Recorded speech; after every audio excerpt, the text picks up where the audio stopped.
Job card लिस्ट्रु कटिगला नाम जड़े कि दुई जन नुहे प्राय 400 जन श्रमिकों श्रम कार्डु नाम कटि जाइछे। गंजाम जिला बेगुनियापड़ा ब्लॉकर खंडिया नई पंचायतरू एभली अभियोग आसिछे। जॉब कार्ड तालिकारु नाम कटिजिबा नै असंतोष प्रकाश करिसेंती पंचायतर बहु महिला।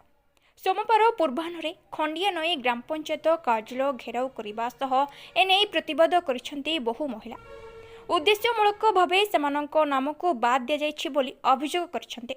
आमे वर्षे हला धाउछु पंचायत ऑफिस रे हमरा जॉब कार्ड रे ना कटि जाइछि ले आमे जेतला आसु सरपंच कहते जे तमरो तो ना कटि जाइछि हम कोन करू। पियो कहते जे तमर तो ना कटि जाउछि हम कोन करू। एई ताका कहते एबे सेठी बाहेरे आमे आस्थिलु हमर किन जॉब कार्ड रे ना लगा जाय।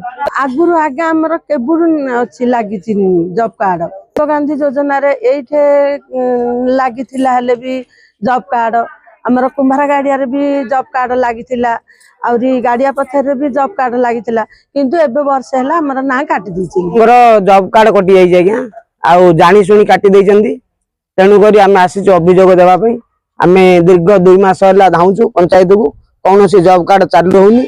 एबे वर्तमान प्रतिश्रुति दउछंती जे आमे चालू कर दउ एगुड़ा जानी शुणी कटाई लोकंर।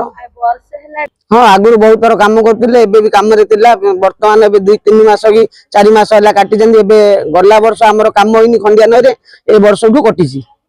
बाहर राज्य को दादन श्रमिक भावे कार्य करने जाइथिबा लोकमानंको नाम जॉब कार्ड रे अछि एवं सेमानंको नाम रे मिथ्या कार्य दर्शाई मजूरी छड़ा जाउछे।